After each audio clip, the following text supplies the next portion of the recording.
Hey there, I'm Mama Lisa, and I've been blessed to meet amazing people along my life's journey.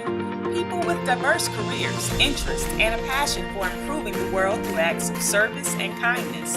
I'm an educator, a mother, wife, and friend to all. Early exposure to careers and training can change the world and end poverty as we know it. So, what are you waiting for?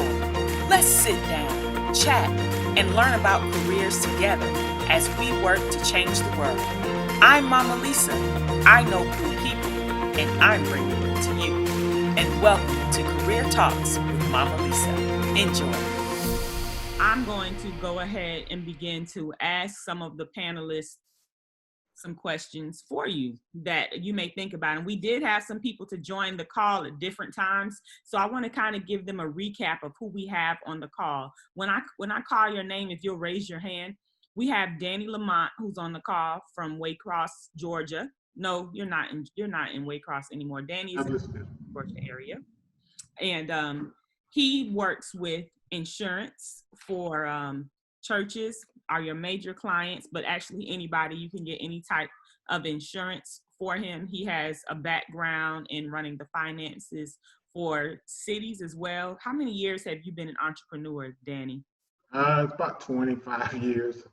Yeah, so Danny has been doing this thing on his own, as you can hear, for over 2 decades, but actually it goes back deeper than that because the 25 years involves the finance side that you guys are learning about. He actually started in what grade?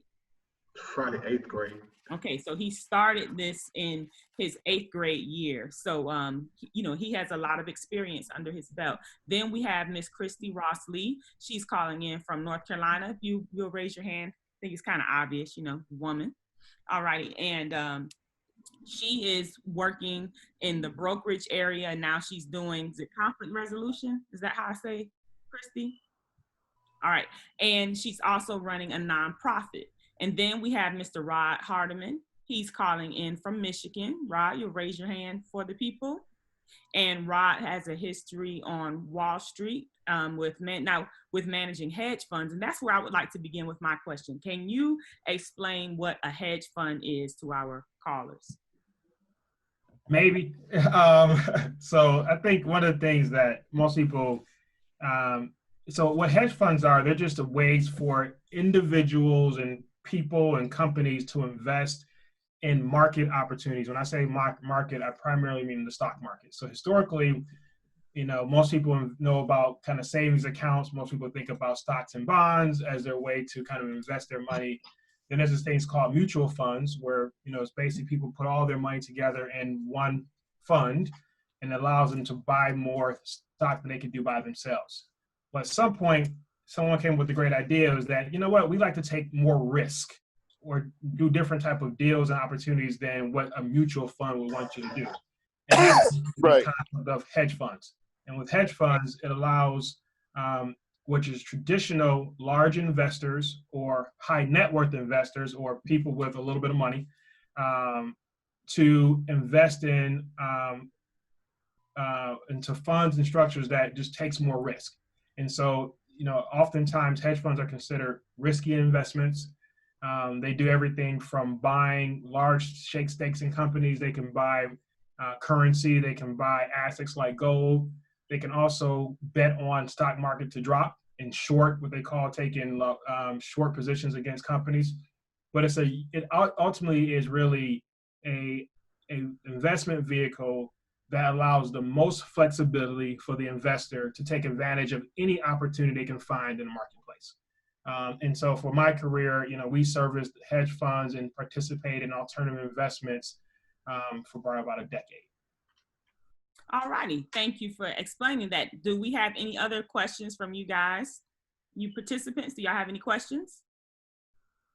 Okay, we're going to go ahead and move into round 2. Now, what we do in round 2, we're going to go in reverse order with our participants. And what I would like for you guys to do in this round is kind of share some of the challenges that you've experienced throughout your career.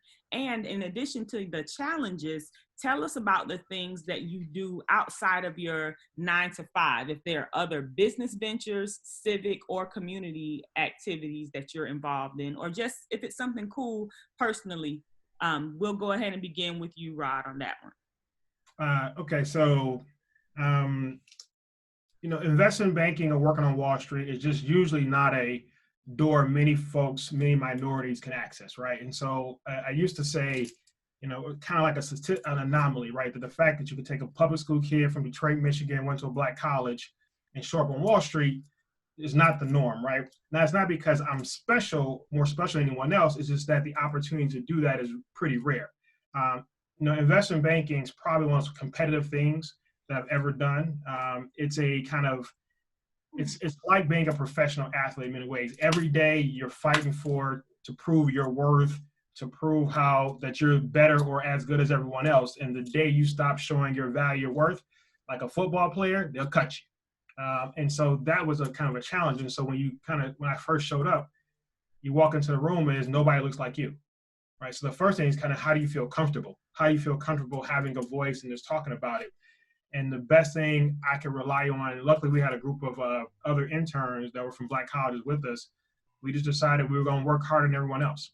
And so the biggest lesson I had to learn was that you had to work hard and you had to work smart and work quick and not be afraid to ask for help. There was often times where we couldn't figure stuff out by ourselves, but we would sure call other individuals in our kind of network, in our circle, for help.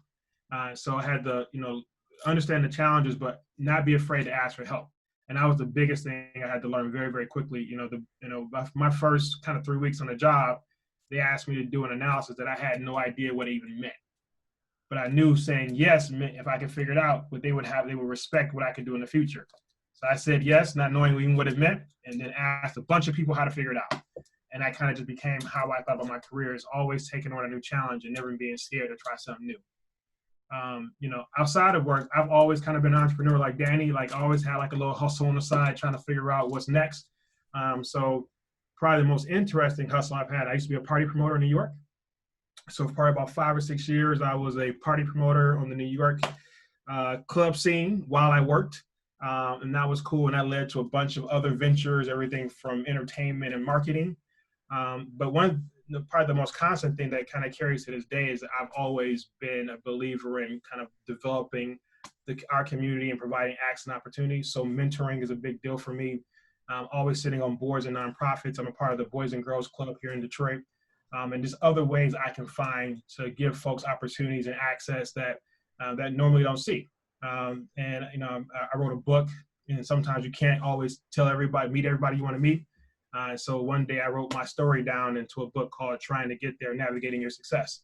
And it's another way for me to just help individuals that I can't meet every day and tell my story and hopefully give someone else a kind of a leg up in their journey to be more successful and be their best person. All right, thank you very much. Now we will move back to our middle person, Miss Christy. If you can tell us about some of your challenges and your activities. Yes, so similar to Rod, being in the brokerage industry, especially as you matriculate, you're not going to be the majority at the table. And when I joined FINRA, I was very fortunate to be in the Atlanta area. And I remember going on audits and never seeing a Black CFO, never, ever seeing one. And the lady that trained me, she was like, "You're going to be one." And I said, and it's so interesting when someone feeds an idea into you that you never thought was a possibility and how it can actually frame and change your life. And I'm still, grateful for her that to this day for, believing that that's something that I could do. So I really focused on that path. And when I left regulation and went to SunTrust with their retail broker dealer, I never even thought that that was a possibility, but I just kept working hard and showing up to the table as I was. One of the things that is really, really hard for an African-American person to do in corporate America is to really show up authentically, because they really want you to assimilate, look like them, talk like them. And, I know how to do all of the switching from one side of myself to another side of myself, but the success that I've seen has been when I have really operated as purely as who I am, and showing all of my talents and not trying to always tap dance and hide. And it's really important to always speak up and show your intelligence. And the challenge with that is that when you have a competitive majority environment, it's always somebody trying to come back at you, trying to come back and like, does she really know what she's talking about? And over the last, 15 years, I've become essentially an expert in the industry. I sit for the licenses I sit on the 27 committee, which is a lifetime appointment. Only 12 people get it. And it's one of those things where you have to know who you are and really work hard to know who you are, because you can get lost in it very quickly. And on the flip side of that, that is how I ended up practicing yoga and getting so deeply involved in that practice. And I became a certified yoga teacher. And me and my yoga friends noticed that it had become such an elitist thing. The only thing you saw was skinny white women on the cover of these magazines. And, our people needed that same ability to heal. So we created a nonprofit to support that, and that's the Sanctuary in the City. And that's really my passion work. So, I ride corporate all day. I love the opportunities that it has afforded me, and I'm glad I can be an example in that space for people who are coming up. Thank you very much, Christy. Now, Christy, when you mentioned the committee where you have the appointment for life, could you elaborate a little on what that is? So FINRA has all of these tests that you have to take so that you can do different jobs within the brokerage industry. That's to say it simply. And the Series 27 is a designation so that you can become a CFO of a brokerage firm. So if you don't have that, you can't be one. So I have been one long enough and really networked enough with the FINRA community that they appointed me to this committee, which basically guides all of the testing for people coming into the industry. And we're also a think tank for new rules and regulations that, come about. And it's a big honor to be in something like that, because again, once you're on it for life, and you can pick up the phone and call regulators when things go wrong. So it's like a government appointment. Good, thank you. All righty, Mr. Danny Lamont, let's learn more about your story. Yeah, take yourself off mute. You're still on mute. There we go. All right. Well, some of my challenges, I could say that's a challenge, but I think my challenges coming up and kind of recognizing it now is you got to go where people recognize what you bring to the table, and what and value you. And I think I spent too much time in areas and dealing with people that didn't value me or didn't recognize my talent. So I just thank God for being in the Atlanta area. There's a lot more opportunities that are afforded to me. I'm realizing a lot of things I should have been realizing a long time ago. So I think the thing is, you got to realize and be around people that value what you bring to the table. Because if you don't, you're going to rack your brain against it. You're going to dumb yourself down. There were lots of times when I was in Statesboro and I owned about 5 or 6 different companies, but that was Statesboro. So there was only a ceiling where I could go. I did real good, I feel like, but in Atlanta with that same type of mentality, it's accepted up here. So a lot of things I try to do in South Georgia wouldn't fly because it was 5 steps above what everybody else was thinking. So it just got frustrated. So when I'm up here, it's like, okay, this is where I need to be or what have you. So that's why things are starting to take off for me, and I just thank God for it. But I learned that as a challenge. Just always go where somebody values you and recognizes what you can bring to the table, because some people just think you didn't go to school for this or what have you. I mean, even your family questions it because they know you growing up, some of your friends, but you just realize you've been in different situations and different experiences, and you have education to back it up. So that's some of the hard lessons I've learned, that I can tell somebody, just don't be in it, don't sit in it too long. If somebody doesn't recognize what you bring to the table, you need to unplug and plug in somewhere else. My thing is, and then my extra things that I'm doing this year, I have a vision. I've had this vision for a while, for years. I started a nonprofit called Church Empowerment Organization. I've restarted it actually because it was started. Now I'm actually able to put into it like I wanted to, and it's actually going to be a financial platform to assist churches to be more aggressive in doing community service type of things. My thing is I want to partner with churches and nonprofits because they're the cornerstone of our communities. They see people on a weekly basis. They're located there. They just don't get outside the four walls of them. They don't assist members like they should, especially financially. A lot of people, that's a curse word in the church and nonprofits. And I get that a lot because I'm in finances and I deal with churches' finances. So I hear this a lot, and pastors are getting money and they get too much money. I hear all of that. So this platform that I'm creating is going to be a financial platform to merge corporate America with the churches, so churches can benefit and be able to use some of the funds that corporate America gets from churches. And instead of the churches having to go beg for donations, this is going to be a system whereby they'll have extra funds to actually, do scholarships, do the extra stuff that churches are not able to do. And I say churches, but I help a lot of nonprofits as well, but mainly it's going to be churches. So that's what I'm really kicking off this year in 2020, and I'm excited about what it has to bring. So. Thank you. Now, at this time, do we have any questions coming from our panelists? Not panelists, but from our participants. Okay, I have a question because just so happens, just like I know you guys, I know some of the people who are on the call as well. So I will ask a question on behalf of someone on the call. Danny, we have somebody on the call who is a young professional. She's recently graduated from college, and she is working with Prime America. And I know that you also have a history with Prime America. Will you share some of your experiences with that company and advice? Okay. Yes, I actually started my life insurance career, with Prime America. They showed me the ropes. There was a lot of things, just being honest with you, there was a lot of things that I didn't like about me alienating my friends, and if they don't do business with me, goodbye. Those type of things that I just didn't agree with, and I still don't agree with.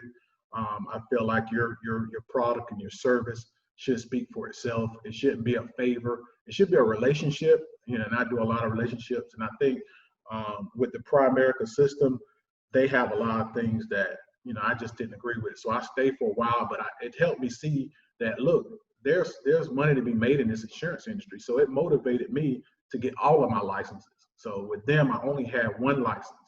And after that, I was able to go on and get my other 3 licenses and just start my own agency. And that was another situation of recognize your value.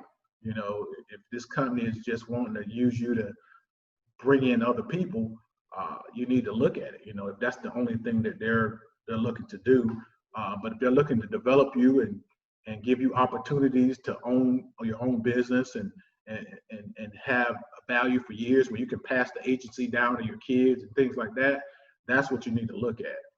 And not saying anything against them, but just giving you some things that you need to look at.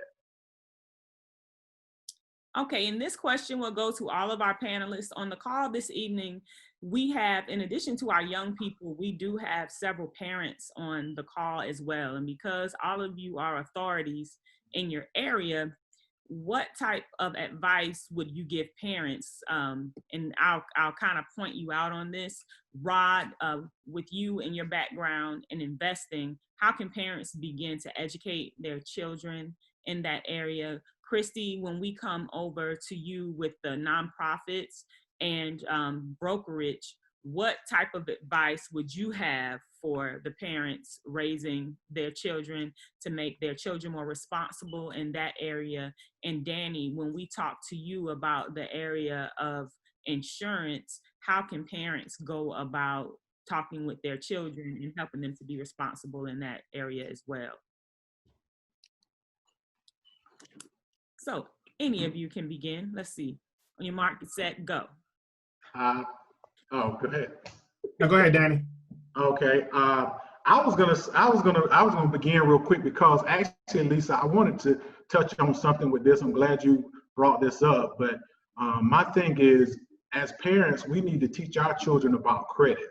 I know that's not insurance, but that's the baseline for everything. I mean, as y'all know, that 3-digit number determines if you're going to get an good insurance rate. It determines everything. And I think it's not too late. I mean, it's never too early to teach our children that.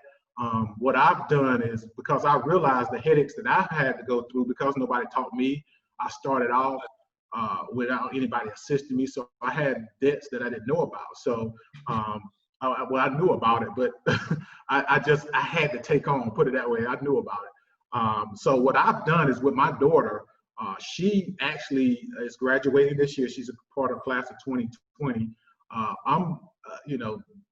The present that I'm going to get her for her graduation is a car, but guess what? She's going to purchase the car. I've already purchased, and of course I'll be paying for the car. But the thing is, I started her early in her senior year.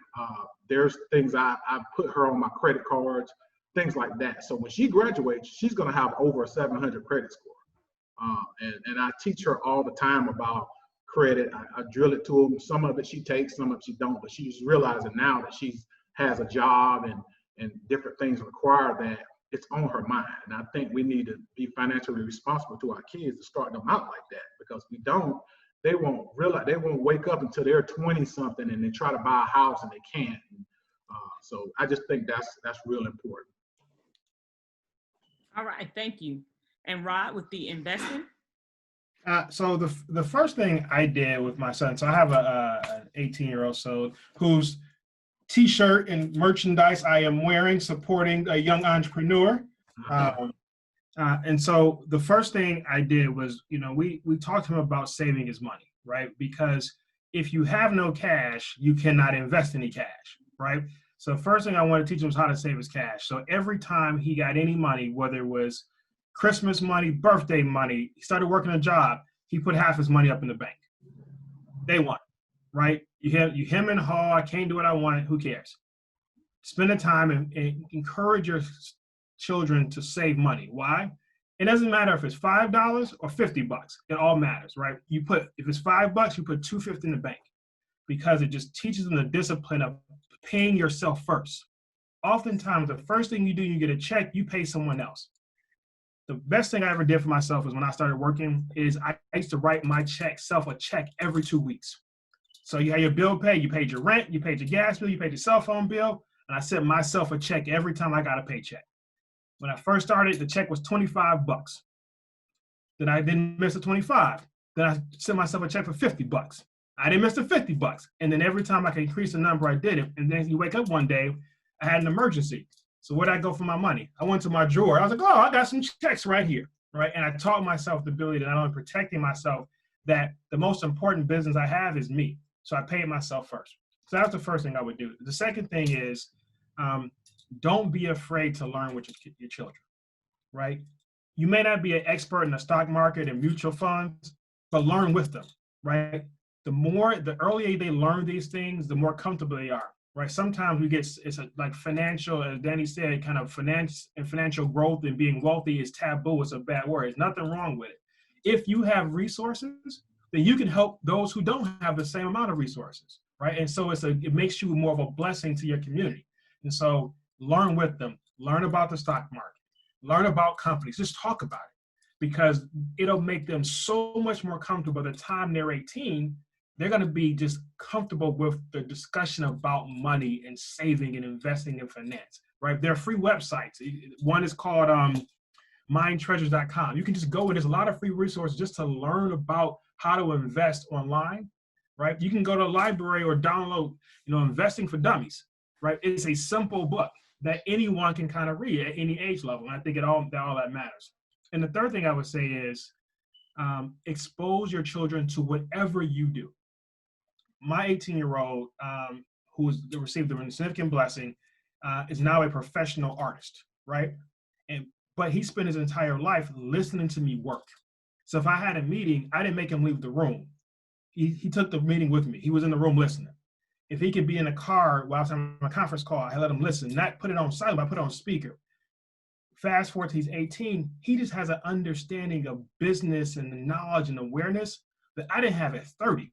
He has it at 18. Why? Because it's just like osmosis. He was in the room. He just absorbed it. So whatever you do, expose it to your kids. Let them understand and learn, because they learn it at age 4, they'll be a master by 18. Very good advice. All right, Christy. And to continue on that savings piece, it is so important for kids to understand that they can have their own money so that they can learn how to responsibly use it. So our son has been, I have a 12-year-old, he has been saving all of his birthday money every single solitary year. He has over $1,000 in that account. And when he wants to buy something, we're like, you need to go into that account. And when he does that, he pauses and thinks, is that really an important purchase? Do I really need to spend my money? And another thing that we're just so big on is all of the name brands, like Nike and this and that, all of these things that are out there. Those are all well and good, but understand that you are a walking advertisement for these people and they are not paying you money. So you really need to think about how much of that do you really need in your closet. You know, how many pairs of shoes, how many t-shirts. Not saying don't wear it, but don't go broke trying to be an advertisement for someone who is not paying you. You know, that is like something that we just keep reiterating to him, and it makes him very aware of money.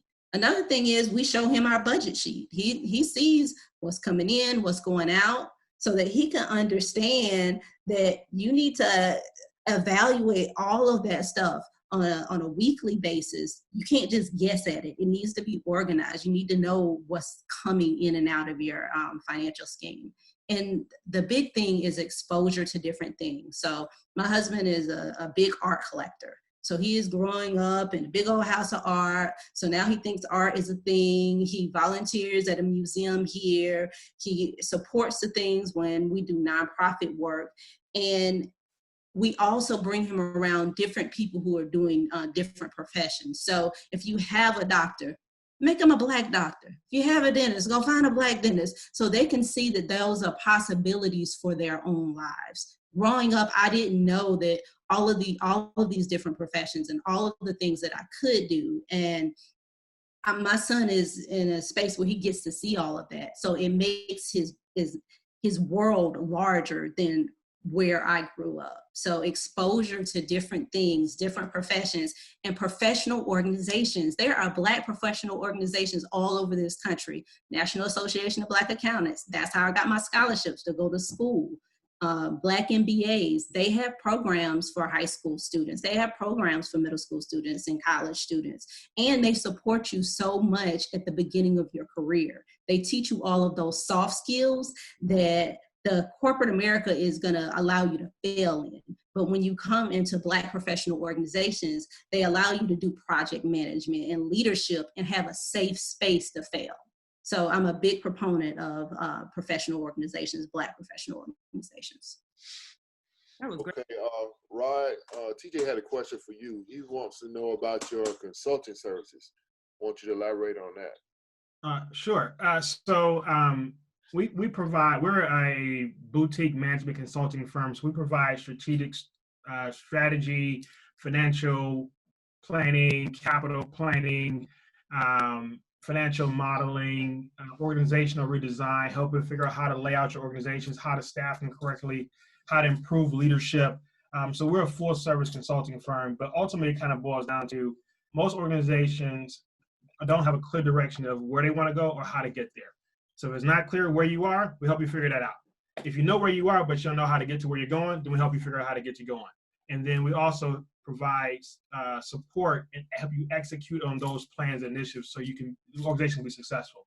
And we do everything from our Detroit public school system here to post-secondary to colleges and universities to for-profit businesses. All righty. Now, I know that we have other young entrepreneurs on the call. So for those of you, actually all three of you are running a business either in the profit or nonprofit sector or both. What advice would you give to some of the young people on the call who are just now getting out there in the world of entrepreneurship? What are some things they really need to make sure they have together? Can I start real quick? First thing I would say, understand what you're getting into. And I don't mean like the different businesses. You should be an expert at what you're going to do, right? But I just read this quick quote by 50 Cent. He said, your success is the 1% of what you did. But it's the 99% of the learning or the lessons or the failure that got you there, right? So entrepreneurship is the process of failing fast over and over and over and over and over and getting back up, right? I can't tell you how many times that I failed and continue to fail last week, right? But you fail and you get up, right? And so it's a learning process of building up the muscle, maybe the strength to just don't take your failures. They're not failures. They're really just lessons to improve you and make you stronger for the success that's coming down the road. And that's, I think, the most important thing I can tell any entrepreneur, right? First. And two, the most important thing you got is your reputation, your brand, and the cash in your pocket. If you got a stellar brand reputation and you have some cash and you manage that effectively, you got a shot. But you never sell your reputation, your brand for $1. Because the moment you lose it and the moment it's gone away, then your business is gone. And I know that Danny has to leave us in 7 minutes. So Danny, we can go over to you. I'd say never get just settle for, you're always going to be learning. I thought when I left Savannah State, I was like, I'm finished with college. I got to go to class no more. I'm done. But you're always going to be working on your craft. You're always trying to get legit. I call it legit. That means you want to have your brand, your credibility of your company at the highest level. If it's something that you're missing, it's like working on your game in sports. You go and you do the extra. If somebody else just went to school for 4 years, you need to always do continuing education. Learn what you're doing and get real good at it, not just moderately good, get real comfortable, because as you go along, you want to know that knowledge. And these days and times, my key thing with my company is relationships. I value relationships with my clients. They have the confidence that I can do the job, but I want to be able to do the job to their satisfaction and make it fit to what they need. So that's why I say always just continue to work on your brand, work on yourself, and it's going to be an ongoing thing and never just settle. So. And quickly from my perspective, I actually don't necessarily consider myself an entrepreneur. I've been in the corporate world a long time, and I try to leverage the income that I get from corporate to do the things that I want to do in this world. And one of those is giving back. So my nonprofit has been essentially funded for my ability to work in corporate America. And what I'm finding is, as I continue to grow the business, is that you just have to take a chance. Like it's one step at a time, and sometimes you miss the mark. Sometimes the right people aren't with you on the journey, and you still just continue on. Don't give up. A lot of times we have this idea that everything is going to be perfect that first shot out the gate, and all of it is just an opportunity for you to not just grow from a grow numbers and grow dollars perspective, but honestly to grow in faith that you can do these things. So just take a chance on yourself and know that you have it in you. Whatever your dream is, it's always a possibility, and don't let it go. Okay, guys, we have a question in the Zoom call. We actually have two questions in there. One person wants to know if they can contact you guys outside of the Zoom call, and if so, what contact information would you be willing to share? So I guess you guys can type that in there if that's something. We already have some information in there from Danny Lamont. And H. Wash has a stock question for Rod. Did you see that in there? Let me see. It says, we're good. I got the answer to it. all righty. We have any other questions out there from any of our guests?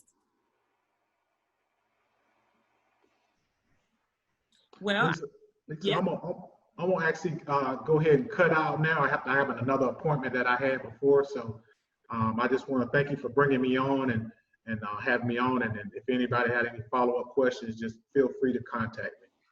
Thank you so much, Danny. I appreciate you as always. Okay. Right. See you later.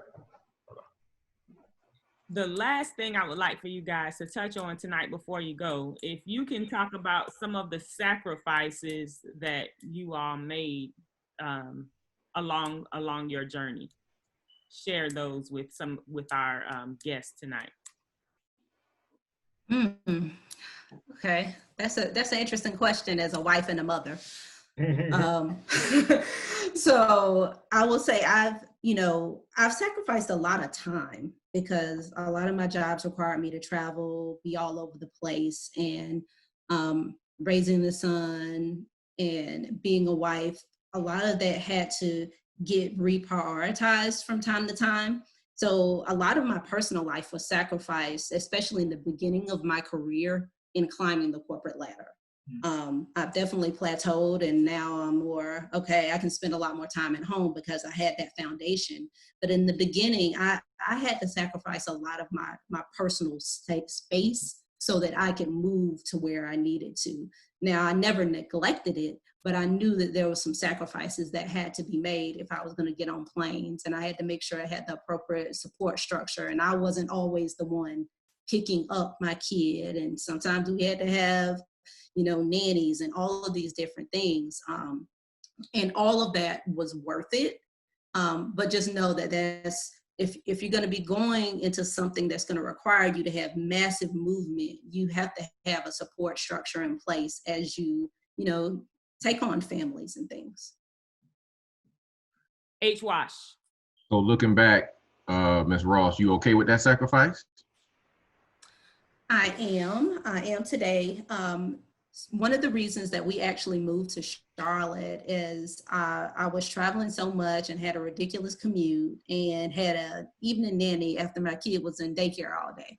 So there was a point where this is not acceptable anymore. I need to make a shift in my life. So that was the reason that we moved to Charlotte. And even recently, my job was asking me to travel a lot more and more. And I had actually, I made a pause and said, no, I'm gonna take about 6 months. I'm gonna chill out. I'm gonna focus on my son. So at the points that I can control it, I did what I could to control it. And it all worked itself out. And it was worth it. But there are points where you actually have to make those tough decisions to say, nah, I can't sacrifice my whole self for this. Yeah. Good question, Harold. I got a question for both of y'all. Is there anything you would have done differently, through the process? Like maybe pick a different school, pick a different major. I don't know. Start earlier, or it was just part of the process. For me, it was a part of the process, right? I mean, I could, you could have maybe took a different job here and there, but I wouldn't be here talking to you today, right? It was hard, right? To Christy's point, sometimes it was tough. I commuted between Detroit and New York for a decade, right? 4 or 5 planes a week, right? Now it looks like everybody got the same face. Look, that's crazy, right? But think about it, right? You're 24 years old, and you walk into New York, and somebody offer you money that you never thought you'd make in your life, right? And you provide opportunities for not just you and your immediate family, but for everybody, right? Everybody's life just changed, right? Everybody got a chance to go to school where everybody's, just in case something happened, there's always somebody okay now, right? And that changes how you look at stuff, right? And so you make sacrifices. And, and I tried to come home to Detroit years before. I just couldn't find the roles. But at some point you do say, look, enough's enough, right? When my son was going to high school, I was like, yeah, this is enough, right? Like I've been on the road too much. And he was entering a pivotal point in his life that I know he needed his dad every day, right?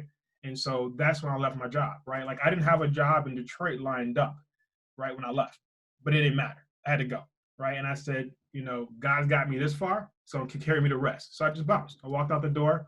They thought I was crazy. Now I did it smartly because I was able to sell the business I ran, so I didn't leave empty-handed, but it still wasn't enough to like carry you for the rest of your life. So I had to figure it out, but it was worth that risk and that challenge. And I tell you, there's nothing been better than me coming back home. The time with the family, the time to invest in my son has led to his career. But had I not been here, he may not have the opportunities he has today. And so, I would have loved to say I could have done it a little differently, and maybe I would have come home a couple of years sooner, right? But who knows? Maybe I come home too soon, and the opportunity's not there. You never know, right? But I just stay prayerful. We stay connected as a family unit. It only worked because my wife made unbelievable sacrifices, right? But when I came home, she was getting her doctorate.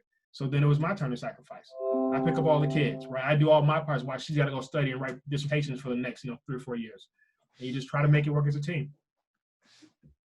Hey, Rod, you mentioned going home. At any point in time, did you feel like, damn, I got to tuck my tail between my legs and go home? I'm not as successful as I want to be. I feel like, I hate to say failure, but I feel like I'm a failure. Did you ever have those feelings? So not when I left, but I'm gonna tell you when I did have it. When I left, like I was young, right? I had a very blessed career. So, made effectively partner, managing director at like 30 years old, right? So by the time I left, I was, I guess, just about 40. And so I got to retire, right? And so to the public, it looked as though I had done a whole 20-year career and I left. So I got lots of public fanfare. But when I came home, to your point, I thought it was certain stuff I was supposed to do. Like I was supposed to do these type of deals and these type of projects. And honestly, I got myself in a situation that I was doing stuff not out of character, but not on my God-given purpose and mission, right? And I had to check myself by the time I got home. I was like, is this what you're supposed to be doing? Like, I know it looks sexy, you all on the paper and stuff, but is this right? And that was the point where I had to ask about failure. Walking away from stuff that everybody thinks you're supposed to do what is meant for you, that's when that was my big check moment. But doing that changed everything else. Once I walked away from that and started doing what I was supposed to, was really my purpose, the whole world opened up, right? But I almost missed it because I felt like a failure giving up everything, doing what everybody said I was supposed to do. Wow. Really good. And that's such a good point. I think for me was knowing my worth. So that I spent so much time in these predominantly male white environments, and most of the time I was the most intelligent person in the room, but I was still trying to overly prove myself all the time, and I never understood the value I was bringing into the corporation. And it was always at that point where I was about to quit, where somebody's like, no, Christy, we need you. I'm like, wait a minute. You just act like you didn't need me 15 seconds ago. So now I had value. And it took a long time for me to understand what I bring to the table. And a lot of that was just experience. So I don't know that I would change it.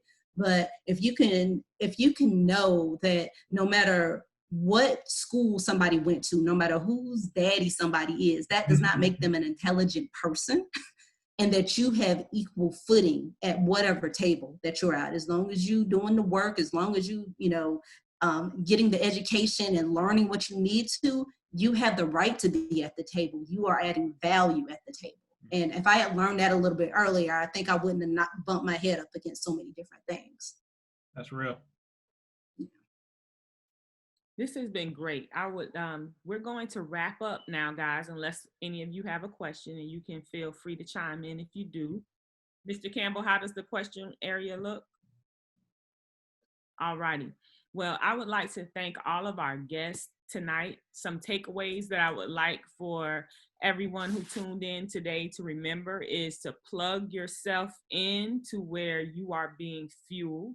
If it's not happening for you, don't be afraid to unplug and move to another location, to a different circle of friends. So it's very important with the connections. Another thing is to stay connected and in tune with your purpose, because if you are in tune with the purpose, the blessings will follow. And those blessings include finances, those blessings include connections. I think that's another thing. And then something else that all of the panelists have described is sacrifice is all a part of the process. But with the sacrifice, rewards will come, but you have to be prepared for whatever is going on during that time of sacrifice. So thank y'all from Mama Lisa. And next Tuesday, we will have our next talk where we will have people from government, politics, and the military.